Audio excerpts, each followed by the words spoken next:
First PUC first ಟೆಸ್ಟ್ಗೆ ಸಂಬಂಧಪಟ್ಟಂತೆ ಈ ವಿಡಿಯೋದಲ್ಲಿ ನಾವು ಮಂಡ್ಯದಲ್ಲಿ ನಡೆದಂತಹ ಕ್ವೆಶ್ಚನ್ ಪೇಪರ್ನ ಕ್ವೆಶ್ಚನ್ಸ್ಗಳನ್ನು ಮತ್ತು ಕೀ ಆನ್ಸರ್ಸ್ಗಳನ್ನು ಡಿಸ್ಕಷನ್ ಮಾಡ್ತಾ ಹೋಗೋಣ. ವಿದ್ಯಾರ್ಥಿಗಳೇ, ನಿಮ್ಮ ಒಂದು ಪರೀಕ್ಷಾ ದೃಷ್ಟಿಯಿಂದ ತುಂಬಾ ಇಂಪಾರ್ಟೆಂಟ್ ಆಗಿರತಕ್ಕಂತಹ ಪ್ರಶ್ನೆಗಳು ಇಲ್ಲಿದ್ದಾವೆ, ಗಮನಿಸ್ತಾ ಹೋಗಿ ವಿದ್ಯಾರ್ಥಿಗಳೇ. ನಿಮಗೂ ಕೂಡ ಕೆಲವೊಂದಿಷ್ಟು ಪ್ರಶ್ನೆಗಳು ರಿಪೀಟ್ ಆಗ್ತಕ್ಕಂತಹ ಚಾನ್ಸ್ ಇರ್ತವೆ. ಫಸ್ಟ್ ಮೇನಲ್ಲಿ ನೋಡಿ, answer the following questions by choosing the right option ಅಂತೇಳಿ MCQ ಕ್ವೆಶನ್ಸ್ಗಳನ್ನು ಕೇಳಿದರೆ 6 ಕ್ವೆಶನ್ಸ್ ಮತ್ತು 6 ಮಾರ್ಕ್ಸ್ ನಿಮಗೆ ಇಲ್ಲಿ ಸಿಗುತ್ತೆ. ಅದರಲ್ಲಿ ಮೊದಲನೇ ಕ್ವೆಶನ್ ನೋಡಿ, the chairman of the commission of the enquiry was. So ಆ ಒಂದು ಕಮಿಷನ್ ಏನು ನೇಮಕ ಮಾಡ್ತಾರೋ ಅದರ ಚೇರ್ಮನ್ ಯಾರಾಗಿದ್ದರು ಅಂತೇಳಿ ಕೇಳಿದರೆ ಇಲ್ಲಿ ಆಪ್ಷನ್ ಬಿ ಏನಿದೆನೋ ಮಿಸ್ಟರ್ ಫಾಕ್ಸ್ ಅಂತಕ್ಕಂಥದ್ದು ಅದು ಸರಿಯಾಗಿರುವ ಉತ್ತರ. Second question, in the school boy the little ones spend the day in dash ಅಂತ ಇದೆ. ಇಲ್ಲೂ ಕೂಡ option B saying and dismay ಅಂತಕ್ಕಂಥದ್ದು ರೈಟ್ ಆನ್ಸರ್ ಆಗಿರುತ್ತೆ. ಥರ್ಡ್ ಕ್ವೆಶನ್ ನೋಡಿ, the medicinal creeper has small leaves resembling ಅಂತ ಇದೆ. ಇಲ್ಲಿ ಸರಿಯಾಗಿರ್ತಕ್ಕಂತಹ ಉತ್ತರ ಬೆಟಲ್ ಲೀವ್ಸ್, ಅಂದರೆ ಆ ಒಂದು ಮೆಡಿಸಿನಲ್ ಕ್ರೀಪರ್ ಬಳ್ಳಿ ಏನಿರುತ್ತೋ ಅದರ ಎಲೆಗಳು ಯಾವುದನ್ನು ಹೋಲ್ತಾ ಇದ್ವು ಅಂತೇಳಿ ಬೆಟಲ್ ಲೀವ್ಸ್ ಅಂತಕ್ಕಂಥದ್ದು ಸರಿಯಾಗಿರುವ ಉತ್ತರ. ಫೋರ್ತ್ ಕ್ವೆಶನ್ ನೋಡಿ, name the narrator's friend who was a plant pathologist by profession. ನೋಡಿ ವಿದ್ಯಾರ್ಥಿಗಳೇ, ತುಂಬ ಸಾರಿ ರಿಪೀಟ್ ಆಗ್ತಕ್ಕಂತಹ ಕ್ವೆಶನ್ ಇದಾಗಿದೆ. ಪ್ಲಾಂಟ್ ಪ್ಯಾಥಾಲಜಿಸ್ಟ್ ಅಂದ ತಕ್ಷಣವೇ ನಿಮಗೆ ಚಂದ್ರುವಿನ ಹೆಸರು ನೆನಪು ಬರಬೇಕು ವಿದ್ಯಾರ್ಥಿಗಳೇ, in around a medicinal creeper ಅಂತಕ್ಕಂತಹ ಲೆಸನ್ನಲ್ಲಿ. ಫಿಫ್ತ್ ಕ್ವೆಶನ್ ನೋಡಿ, for money the people in the valley would do anything even commit. Option C murder ಅಂತಕ್ಕಂಥದ್ದು ಸರಿಯಾಗಿದೆ ಉತ್ತರ. ಅಂದರೆ ಆ ಒಂದು ವ್ಯಾಲಿಯಲ್ಲಿ ಇರ್ತಕ್ಕಂತಹ ಜನಗಳು ದುಡ್ಡಿಗೋಸ್ಕರ ಮರ್ಡರ್ ಕೂಡ ಮಾಡಲಿಕ್ಕೆ ಸಿದ್ಧರಿರ್ತಾ ಇದ್ರು. ಸಿಕ್ಸ್ ಕ್ವೆಶನ್ ನೋಡಿ, the poet in money madness says that the fear of not having money can become dash ಅಂತ ಇದೆ. ಆಪ್ಷನ್ ಬಿ ಡೆಲೀರಿಯಂ ಅಂತಕ್ಕಂಥದ್ದು ಸರಿಯಾಗಿರುವ ಉತ್ತರ.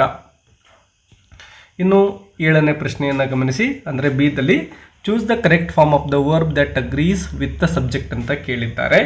ಮಾರಾ side the medicinal creeper have ಮತ್ತು ಹ್ಯಾಸ್ ಇದೆ. ವಿದ್ಯಾರ್ಥಿಗಳೇ ಗಮನಿಸಬಹುದು ನೋಡಿ, ದ ಮೆಡಿಸಿನಲ್ ಕ್ರೀಪರ್ ಅಂತಕ್ಕಂಥದ್ದು ಸಿಂಗ್ಯುಲರ್ ಆಗಿದೆ. ಸೊ ಈ ರೀತಿ ಥರ್ಡ್ ಪರ್ಸನ್ ಸಿಂಗ್ಯುಲರ್ ನೋಡಿ, ಇಲ್ಲಿ ದ ಮೆಡಿಸಿನಲ್ ಕ್ರೀಪರ್ ಅನ್ನೋದು ಥರ್ಡ್ ಪರ್ಸನ್ ಆಗಿದೆ ಮತ್ತು ಸಿಂಗ್ಯುಲರ್ ಆಗಿದೆ. ಹೀಗಿದ್ದಾಗ ನಾವು ಹ್ಯಾಸನ್ನು ತೆಗೆದುಕೊಳ್ತೇವೆ ವಿದ್ಯಾರ್ಥಿಗಳೇ. ಸೊ ಇಲ್ಲಿ ನೀವು ಹ್ಯಾಸನ್ನು ಫಿಲ್ ಮಾಡಿ.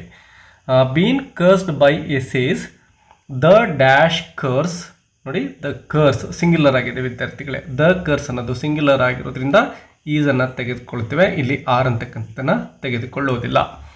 That when somebody needs it they shall not find it. So when you dash ಅಂತ ಇದೆ ನೋಡಿ, ವೆನ್ ಯು ಫೈಂಡ್ ಅಂತಕ್ಕಂಥದ್ದು ಸರಿಯಾಗಿರುವ ಉತ್ತರ ಆಗುತ್ತೆ ವಿದ್ಯಾರ್ಥಿಗಳೇ. ತುಂಬ ಸಿಂಪಲ್ ಆಗಿರೋ ಪ್ರಶ್ನೆ ವಿದ್ಯಾರ್ಥಿಗಳೇ. ಸೊ ನೀವೇನು ಮಾಡಬೇಕು ಅಂದರೆ ಆ ಬ್ಲ್ಯಾಂಕನ್ನು ಏನು ಬಿಟ್ಟಿರ್ತಾರೋ ಅದಕ್ಕಿಂತ ಮೊದಲಿರ್ತಕ್ಕಂತಹ ವರ್ಡನ್ನು ಅಥವಾ ನೌನ್ ಏನಿರುತ್ತೋ ಅದನ್ನು ಗಮನಿಸಬೇಕು. ನೋಡಿ, ಇಲ್ಲಿ ದ ಮೆಡಿಸಿನಲ್ ಕ್ರೀಪರ್ ಇದೆ, ಸಿಂಗ್ಯುಲರ್ ಆಗಿದೆ. ಅದೇ ರೀತಿ ಸೆಕೆಂಡ್ ಬ್ಲ್ಯಾಂಕ್ ಇದ್ದಾಗ ದ ಕರ್ಸ್ ಅಂದರೆ ಸಿಂಗ್ಯುಲರ್ ಇದೆ, ಆಗ ನಾವು ಆರ್ನ ಈಸಿಯಾಗಿ ರಿಮೂವ್ ಮಾಡ್ಬೋದು. ಇಲ್ಲೂ ಅಷ್ಟೇ ವೆನ್ ಯು ಅಂತ ಇದೆ. ಸೊ ಇಲ್ಲಿ ಫೈಂಡ್ಸನ್ನು ತೆಗೆದುಕೊಳ್ಳೋದಿಲ್ಲ. ಫೈಂಡ್ಸ್ ಯಾವಾಗ ತೆಗೆದುಕೊಳ್ತೀವಿ ಅಂದರೆ ಥರ್ಡ್ ಪರ್ಸನ್ ಇದ್ದು ಸಿಂಗ್ಯುಲರ್ ಇದ್ದಿದ್ದರೆ ಆಗ ನಾವು ತೆಗೆದುಕೊಳ್ತಾ ಇದ್ವಿ. ಇಲ್ಲಿ ಸಿಂಗ್ಯುಲರ್ ಇದೆ ಬಟ್ ಥರ್ಡ್ ಪರ್ಸನ್ ಅಲ್ಲ, ಯು ಅಂತಕ್ಕಂಥದ್ದು ಸೆಕೆಂಡ್ ಪರ್ಸನ್ ಆಗಿರುತ್ತೆ. ಸೊ ಇದೆಲ್ಲವನ್ನು ನೀವು ಅಬ್ಸರ್ವ್ ಮಾಡಬೇಕಾಗುತ್ತೆ ವಿದ್ಯಾರ್ಥಿಗಳೇ. ಇನ್ನು ಸಿ ನೋಡಿ, fill in the blanks with suitable form of the verbs given in the brackets. ಇಲ್ಲೂ ಕೂಡ ಅಷ್ಟೇ ಸರಿಯಾಗಿರ್ತಕ್ಕಂತಹ ವರ್ಬನ್ನು ಗಮನಿಸಬೇಕಾಗುತ್ತೆ.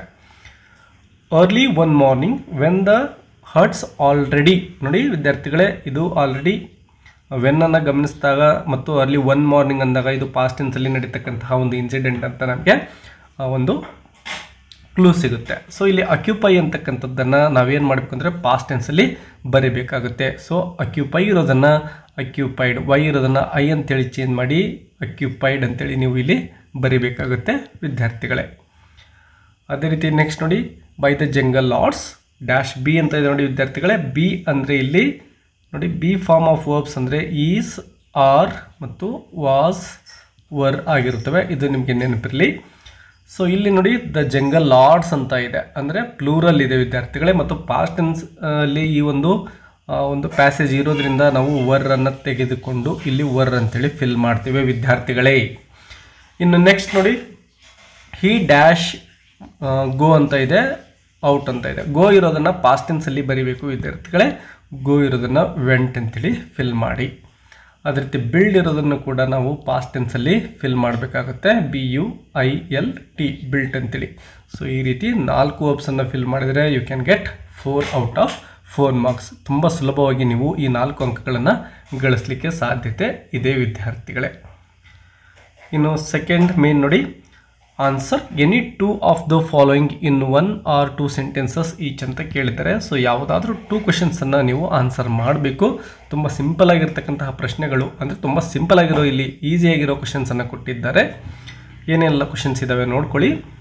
What did the king of the jungle want to have in his kingdom ಅಂತ ಇದೆ. ಸೊ ಕಿಂಗ್ ಅಂದರೆ ಲಯನ್ ಇತ್ತು, ತನ್ನ ಒಂದು ಜಂಗಲಲ್ಲಿ ಏನನ್ನು ಬಯಸ್ತಾ ಇದೆ, ತನ್ನ ಒಂದು ಸಾಮ್ರಾಜ್ಯದಲ್ಲಿ ಅಂತಕ್ಕಂಥದ್ದನ್ನು ಇಲ್ಲಿ ಕೇಳಿದ್ದಾರೆ. ಪೀಸ್ ಆ್ಯಂಡ್ ಟ್ರ್ಯಾಂಕ್ವಿಲಿಟಿ ಅಂತೇಳಿ 2 ಪದಗಳನ್ನು ನೀವು ಬರೆದು ಬಿಟ್ಟರೆ 2 ಅಂಕಗಳನ್ನು ಗಳಿಸಬಹುದು. Peace and tranquility. ಇನ್ನು 10ನೇ ಪ್ರಶ್ನೆ ನೋಡಿ, who had got boils all over his body and who had treated him in around a medicinal creeper ಅಂತ ಇದೆ. ಸೊ ಈ ಬಾಯ್ಲ್ಸ್ ಕಾಯಿಲೆಯಿಂದ ಬಳಸ್ತಕ್ಕಂತಹ ವ್ಯಕ್ತಿ ಯಾರಪ್ಪ ಅಂದರೆ ಕೃಷ್ಣ ಅಂತಕ್ಕಂತಹ ವ್ಯಕ್ತಿ ಆಗಿದ್ದಾನೆ. ಮತ್ತು ಆ ವ್ಯಕ್ತಿಯನ್ನು ಟ್ರೀಟ್ ಮಾಡಿರ್ತಕ್ಕಂಥವ್ರು ಯಾರಪ್ಪ ಅಂತ ಕೇಳ್ತಾರೆ, ಮಲಯಾಳಿ ಸಾಧು ಅಂತಕ್ಕಂಥದ್ದು ಸರಿಯಾಗಿರುವ ಉತ್ತರ.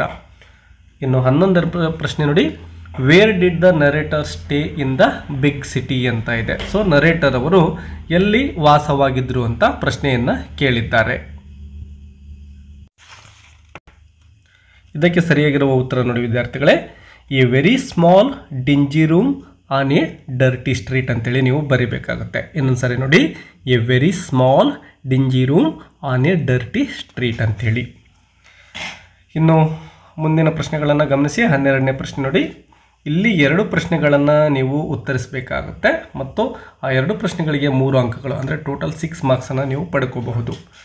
What did the man finally do in order to get justice in the gentleman of the jungle. ಅಂದರೆ ಆ ಜೆಂಟಲ್ಮ್ಯಾನ್ ಆಫ್ ದ ಜಂಗಲ್ ಅಂತಕ್ಕಂತಹ ಸ್ಟೋರಿಯಲ್ಲಿ ಆ ಮನುಷ್ಯ ನ್ಯಾಯವನ್ನು ಪಡೀಲಿಕ್ಕೆ ಕೊನೆಯದಾಗಿ ಏನು ಮಾಡ್ತಾನೆ ಅಂದರೆ ಆ ಎಲ್ಲ ಪ್ರಾಣಿಗಳನ್ನು ಒಂದು ಗುಡಿಸಲಿನಲ್ಲಿ ತಂದು ಸುಡ್ತಾನಲ್ವ, ಆ ಎಲ್ಲ ಇನ್ಸಿಡೆಂಟನ್ನು ಬರೀಬೇಕು. ಅಂದರೆ ಅವನು ಆ ಒಂದು ದೊಡ್ಡ ಇರತಕ್ಕಂತಹ ಬಿಗ್ ಹಟ್ಟನ್ನು ನಿರ್ಮಾಣ ಮಾಡಿದ್ದು ಮತ್ತು all animals when they came to that hut he put the fire into that hut, ಅದನ್ನು ನೀವು ಬರೀಬೇಕಾಗುತ್ತೆ. 13th one ನೋಡಿ, describe the people and place where the incident took place in the story. ಊರು ಮನುಷ್ಯನ್. So ಆ ಒಂದು people ಮತ್ತು place incident ನಡೀತಲ್ವ, ಆ ಜನಗಳ ಬಗ್ಗೆ, ಆ ಸ್ಥಳದ ಬಗ್ಗೆ ಬರೀಬೇಕಾಗುತ್ತೆ. How do people treat an individual who has no money according to the speaker's money madness ಅಂತ ಇದೆ.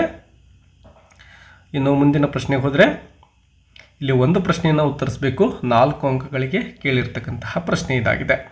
According to the poet, how does formal education curb a learner's potential in the school boy ಅಂತ ಕೇಳಿದ್ದಾರೆ. ಇನ್ನು how did Krishna cure his illness ಅಂತ ಇದೆ. ನಿಮ್ಗೆ ಯಾವ್ದು ಬೇಕೋ ಆ ಒಂದು ಪ್ರಶ್ನೆಯನ್ನು ಇಲ್ಲಿ ಉತ್ತರವನ್ನು ನೀವು ಬರೀಬಹುದು. ಇನ್ನು ಮೇನ್ ಕ್ವೆಶನ್ ನಂಬರ್ 5th ಒಂದು ಪ್ಯಾಸೇಜ್ ಕೊಟ್ಟಿದ್ದಾರೆ ಮತ್ತು ಅದಕ್ಕೆ ಸಂಬಂಧಪಟ್ಟಂತೆ ಸುಮಾರು 5 ಪ್ರಶ್ನೆಗಳನ್ನು ಕೇಳಿದ್ದಾರೆ ನೋಡಿ ವಿದ್ಯಾರ್ಥಿಗಳೇ. ತುಂಬ ಸುಲಭ ಇರುತ್ತೆ, ಯಾಕೆಂದರೆ ಪ್ಯಾಸೇಜಲ್ಲೇ ನಿಮಗೆ ಉತ್ತರಗಳು ಸಿಗ್ತಾ ಹೋಗ್ತವೆ. ಇಲ್ಲಿ ಗಮನಿಸ್ಬೋದು, which is the most dangerous bird in the world ಅಂತ ಕೇಳಿದ್ದಾರೆ. ಸೊ ಉತ್ತರ ಇಲ್ಲಿ ಗಮನಿಸ್ಬೋದು ವಿದ್ಯಾರ್ಥಿಗಳೇ, ಕ್ಯಾಸವರಿ ಅಂತಕ್ಕಂಥದ್ದನ್ನು ಕೊಟ್ಟಿದ್ದಾರೆ, ಗಮನಿಸಬಹುದು. Is the most dangerous bird ಅಂತ ಕೊಟ್ಟಿದ್ದಾರೆ. Where is the cassowary bird found ಅಂತ ಕೇಳಿದ್ದಾರೆ. ನೋಡಿ ಅದೆಲ್ಲಿ ಸಿಗುತ್ತೆ ಅಂತ ಕೇಳಿದರೆ ಜಿನೆವಾ ಮತ್ತು ನಾರ್ತರ್ನ್ ಆಸ್ಟ್ರೇಲಿಯಾ ಅಂತಕ್ಕಂಥದ್ದು ಆನ್ಸರ್ ಆಗಿರುತ್ತೆ. ಸಾರಿ, ನ್ಯೂ ಗಿನಿಯಾ ಇಲ್ಲಿದೆ ನೋಡಿ, New Guinea and northern Australia. ಇನ್ನು 3rd ಕ್ವೆಶನ್ ನೋಡಿ, how many toes does it have on each foot ಅಂತ ಕೇಳಲಾಗಿದೆ. ಇಟ್ ಹ್ಯಾಸ್ 3 toes ಅಂತೇಳಿ you can write the answer. 4th one, what is the height of cassowary ಅಂತ ಕೇಳಿದರೆ height ಗಮನಿಸಬಹುದು ವಿದ್ಯಾರ್ಥಿಗಳಲ್ಲಿ highlight ಮಾಡಲಾಗಿದೆ. Height of 6 feet. ಈ ರೀತಿ ನೀವು ಆನ್ಸರ್ನ ಕಂಡುಹಿಡಬೇಕು. ನಾನು ನಿಮಗೆ ಈಸಿ ಆಗಲಿ ಅಂತೇಳಿ ಇಲ್ಲಿ ಹೈಲೈಟನ್ನು ಮಾಡಿದ್ದೇನೆ. ಇನ್ನು ಕೊನೆಯ ಪ್ರಶ್ನೆ, add a prefix to word efficient to make it antonym ಅಂತ ಇದೆ. ಎಫಿಷಿಯಂಟ್ಗೆ ಇನ್ಎಫಿಷಿಯಂಟ್ ಅಂತೇಳಿ ಇನ್ನಂತಕ್ಕಂತಹ ಪ್ರಿಫಿಕ್ಸನ್ನು ಸೇರಿಸ್ಕೊಂಡು ನೀವು ಬರೀಬೇಕಾಗುತ್ತೆ. ಇನ್ನು ಗ್ರಾಮರ್ಗೆ ಸಂಬಂಧಪಟ್ಟಂತೆ ಇನ್ನೊಂದಿಷ್ಟು ಪ್ರಶ್ನೆಗಳಿದ್ದಾವೆ, ಗಮನಿಸಬಹುದು. Fill in the blanks with appropriate ಆರ್ಟಿಕಲ್ಸನ್ನು ಫಿಲ್ ಮಾಡಲಿಕ್ಕೆ ಕೇಳಿದ್ದಾರೆ ವಿದ್ಯಾರ್ಥಿಗಳೇ. ಡ್ಯಾಶ್ ಕಾಫಿ ಅಂತ ಇದೆ ವಿದ್ಯಾರ್ಥಿಗಳೇ. ಸೊ ಇಲ್ಲಿ ಇಂಡೆಫಿನಿಟ್ ಆರ್ಟಿಕಲ್ ಆಗಿರ್ತಕ್ಕಂತಹ ಎಯನ್ನು ಸೆಲೆಕ್ಟ್ ಮಾಡ್ಕೊಳ್ತೇವೆ. ಯಾನ್ ಅಂತ ಫಿಲ್ ಮಾಡೋಕ್ಕೆ ಬರೋದಿಲ್ಲ, ಯಾಕಂದರೆ ಕಾಫಿ ಅಂತಕ್ಕಂಥದ್ದು ನೋಡಿ ಅಂದರೆ ಇಲ್ಲಿ ಕಾನ್ಸನೆಂಟ್ ಸೌಂಡನ್ನು ಗಮನಿಸ್ತೇವೆ. ಸೊ ಓವೆಲ್ ಸೌಂಡ್ ಇದ್ದರೆ ಮಾತ್ರ ಯಾನನ್ನು ಬಳಸಬೇಕು. ಇಲ್ಲಿ ಓವೆಲ್ ಸೌಂಡ್ ಇಲ್ಲ, so we remove that an. ಇನ್ನು ಸೆಕೆಂಡ್ ಬ್ಲ್ಯಾಂಕ್ ಗಮನಿಸಿ ವಿದ್ಯಾರ್ಥಿಗಳಿಗೆ ಸನ್ ಅಂತ ಇದೆ. ಸೊ ಸನ್ ಅಂತಕ್ಕಂಥದ್ದು ಜಗತ್ತಿನಲ್ಲಿ ಒಂದೇ ಒಂದು ಇರತಕ್ಕಂಥದ್ದು. ಸೊ ಈ ರೀತಿ ಯುನಿಕ್ ಥಿಂಗ್ ಬಂದಾಗ ನಾವು ಯಾವಾಗಲೂ ಕೂಡ ಡೆಫಿನಿಟ್ ಆರ್ಟಿಕಲ್ ಆಗಿರ್ತಕ್ಕಂತಹ ದ ಅನ್ನು ಬಳಸಬೇಕು. ಸೊ ಇಲ್ಲಿ ಫಸ್ಟ್ಗೆ ಎ ಬಳಸ್ತೇವೆ, ಸೆಕೆಂಡ್ ಬ್ಲ್ಯಾಂಕಿಗೆ ದ ಬಳಸ್ತೇವೆ. ಇನ್ನು ಬಿ ನೋಡಿ, fill in the blanks with appropriate prepositions given in the brackets ಕೇಳಿದ್ದಾರೆ. ಸೊ ಪ್ರಿಪೋಸಿಷನ್ಸನ್ನು ಫಿಲ್ ಮಾಡಬೇಕು. ಮಾರಾ did not give any teeth ಅಂತ ಇದೆ. ಡ್ಯಾಶ್ ದ ರೈಟ್ ಸೈಡ್ ಗಮನಿಸ್ಬೋದು ವಿದ್ಯಾರ್ಥಿಗಳೇ, ಇಲ್ಲಿ ಆನ್ ಅಂತ ಫಿಲ್ ಮಾಡಬೇಕು. ಕೊಟ್ಟಿರೋ ಇಲ್ಲಿ 3 ಪ್ರಿಪೋಸಿಷನ್ ಕೊಟ್ಟಿದ್ದಾರೆ ಗಮನಿಸಬಹುದು. ತುಂಬ ಸಿಂಪಲ್ ಆಗಿದ್ದಾವೆ. On the right side of, of ಅಂತೇಳಿ second. His mouth, he had dash chew everything on the left side ಅಂತ ಇದೆ. ಹ್ಯಾಡ್ ಟು ಅಂತಕ್ಕಂಥದ್ದನ್ನು ಇಲ್ಲಿ ಫಿಲ್ ಮಾಡಬೇಕು ವಿದ್ಯಾರ್ಥಿಗಳೇ. ಇನ್ನು 18ನೇ ಪ್ರಶ್ನೆ ವಿದ್ಯಾರ್ಥಿಗಳೇ, correct the following sentences and rewrite them ಅಂತ ಕೇಳಿದ್ದಾರೆ. ಸೊ ಇಲ್ಲಿ ಯಾವುದೋ ಮಿಸ್ಟೇಕನ್ನು ನಾವು ಗುರುತಿಸಿ ಅದನ್ನು ಸರಿಪಡಿಸಿ ಆನ್ಸರಲ್ಲಿ ಬರೀಬೇಕಾಗುತ್ತೆ. ಫಸ್ಟು ನೋಡಿ, I am liking English very much ಅಂತ ಇದೆ. ಸೊ ಇಲ್ಲಿ ನಾವು ಐ ಆಮ್ ಲೈಕಿಂಗ್ ಅಂತ ಹೇಳಲಿಕ್ಕೆ ಬರೋದಿಲ್ಲ. ಇಲ್ಲಿ ನಾವೇನು ಮಾಡಬೇಕು ಅಂದರೆ I like English very much ಅಂತೇಳಿ ಬರೀಬಹುದು ವಿದ್ಯಾರ್ಥಿಗಳೇ. I like English very much ಅಂತ you need to write in answer sheet. Second question ನೋಡಿ, I get up at 6 AM in the morning ಅಂತ ಇದೆ ವಿದ್ಯಾರ್ಥಿಗಳೇ. ನೋಡಿ ಇಲ್ಲಿ AM ಅನ್ನು ಬಳಸಿದ ಮೇಲೆ ಇನ್ ದ ಮಾರ್ನಿಂಗ್ ಅಂತಕ್ಕಂತಹ ವರ್ಡ್ಸನ್ನು ಬರೀತಕ್ಕಂತಹ ಅವಶ್ಯಕತೆ ಇಲ್ಲ. ಸೊ ನಾವು ಇಲ್ಲಿ ಏನು ಹೇಳ್ಬೋದು ಅಂದರೆ I get up at 6 AM ಅಂತ ಕೇವಲ ಇಷ್ಟು ಬರೆದ್ರೆ ಸಾಕಾಗುತ್ತೆ ವಿದ್ಯಾರ್ಥಿಗಳೇ. ಇದೇ ಒಂದು ಸೆಂಟೆನ್ಸ್ ಆಗುತ್ತೆ.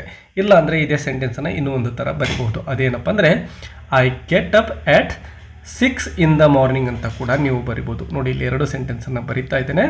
ಮೊದಲನೇದಾಗಿ I get up at 6 AM ಅಂತ ಬರಿಬಹುದು. ಇಲ್ಲ ಅಂದರೆ ಮತ್ತೊಂದು ಥರ ಬರಿಬೋದು. ಅದೇನಪ್ಪ ಅಂದರೆ I get up at 6 in the morning ಅಂತ ಕೂಡ ನೀವು ಬರಿಬಹುದು ವಿದ್ಯಾರ್ಥಿಗಳೇ. ಸೊ ಇವೆರಡರಲ್ಲಿ ಒಂದನ್ನು ಬರೀರಿ. AM ಮತ್ತು ಇನ್ ದ ಮಾರ್ನಿಂಗ್ ಎರಡನ್ನು ಕೂಡ ಬರೆಯುವ ಅವಶ್ಯಕತೆ ಇರೋದಿಲ್ಲ. ಇನ್ನು rearrange the jumbled segments to form a meaningful sentence ಅಂತ ಕೇಳಿದ್ದಾರೆ ವಿದ್ಯಾರ್ಥಿಗಳೇ. Very easy question this is. ಮೊದಲನೇದಾಗಿ ನೋಡಿ, ಹಿ ಅಂತಕ್ಕಂಥದ್ದನ್ನು ಸ್ಟಾರ್ಟಿಂಗ್ ಬರ್ಕೋಬೇಕಾಗುತ್ತೆ. ಹಿ ವಾಂಟ್ಸ್ ಟು ಅನ್ನೋದು ಸೆಕೆಂಡ್ ಬರುತ್ತೆ, ವರ್ಬ್ ಬರಬೇಕಲ್ವಾ. ಹಿ ವಾಂಟ್ಸ್ ಟು ಬೈ ಇರೋದನ್ನು ನೆಕ್ಸ್ಟ್ ಬರಿತೀವಿ.